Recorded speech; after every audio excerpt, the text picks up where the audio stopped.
So nominations ఎలా చేయాలి అని అంటే ముఖ్యంగా అందరు కంటెస్టెంట్స్ ముందు పాట్స్ పెట్టడం జరిగింది. సో ఆ పాట్ కొట్టి రీజన్ చెప్పి నామినేట్ చేయాలి.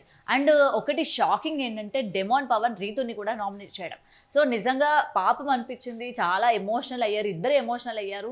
చూస్తున్న ఆడియన్స్ కూడా, ప్రోమోని చూసిన వాళ్ళు కూడా ఎమోషనల్ అయ్యారు, ఇంక్లూడింగ్ మీ. సో మనం ఇక్కడ చూసుకుంటే ఐదుగురికి తనుజ ఇద్దరిని నామినేట్ చేసే అవకాశం ఇచ్చినట్టు కనిపిస్తోంది. ఒకటి భరణి గారు, తర్వాత ఇమాన్యుయల్, తర్వాత రీతు, తర్వాత కళ్యాణ్ అండ్ ఇంకొకరు వచ్చేసరికి మనకి మొత్తం 5 కంటెస్టెంట్ లాగా అయితే చూపిస్తూ ఉన్నారు. మరి ఎవరెవరిని నామినేట్ చేశారు అన్నది మనకి క్లియర్గా కనుక చూసుకున్నట్లయితే ఫస్ట్ ఇమాన్యుయల్ వచ్చేసరికి భరణి గారిని నామినేట్ చేయడం జరిగింది. సో అదే ఎక్కడ కనిపించట్లేదు అన్నాను, ఎక్కడ స్టాండ్ తీసుకోవట్లేదు, సేమ్ ఇదే పాయింట్స్ పెట్టి భరణి గారిని నామినేట్ చేయడం జరిగింది. అండ్ ఇంకొకటి కళ్యాణ్ని కూడా నామినేట్ చేయడం జరిగింది. అండ్ దాని తర్వాత భరణి గారు కూడా సేమ్ ఇమాన్యుయల్ గారు నామినేట్ చేయడం జరిగింది.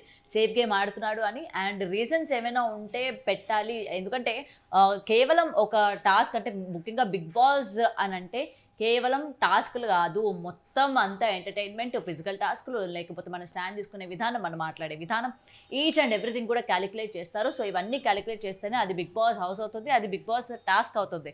సో వీటన్నిటికీ సంబంధించి కేవలం నేను టాస్క్ ఆడాను కదా, టాస్క్ ఆడిన వాళ్ళే బిగ్ బాస్ కంటెస్టెంట్ అవుతారు, లేకపోతే సరైన కంటెస్టెంట్లు, టాప్ కంటెస్టెంట్లు అనుకోవడంలోని అందరూ కూడా పప్పులో కాలేసినట్టే. సో ఇదే విషయాన్ని భరణి కూడా చెప్పడం జరిగింది.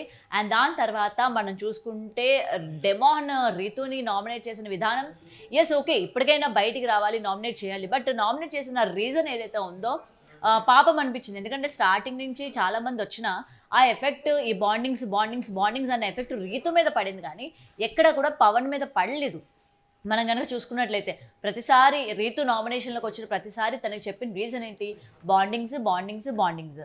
సో బాండింగ్స్ అన్నది పెట్టుకుంటుంది, బాండింగ్తోనే తను వెళ్తూ ఉంది, లేకపోతే తనకేం తను పాడు చేసుకుంటుంది అని చెప్పి ఈ రీజన్తో రీతుని నామినేట్ చేశారు. కానీ డెమోన్కి ఎక్కడా కూడా అది మైనస్ కాలేదు నిజానికి చెప్పుకోవాలంటే.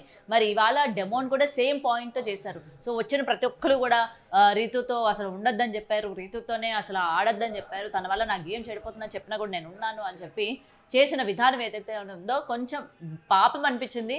ఎందుకంటే ఇదే టాపిక్ మీద రీతు కూడా అడగడం జరిగింది, మరి నేను దూరంగా ఉండమని చెప్పాను కదా, నువ్వు ఎందుకు ఉండలేదు, ఇవాళ నన్ను నామినేట్ చేసావు అని చెప్పి గట్టిగా అరిస్తే నేను కూడా ఉండలేకపోతున్నానని చెప్పి ఆ ప్రోమో కట్ బాబా ఏమన్నా చేశాడు రా బాబు. సో వాళ్ళిద్దరూ ఒకరి తర్వాత ఒకరు అట్లా ఒక డైలాగ్ అనుకొని వెళ్ళిపోయిన తీరే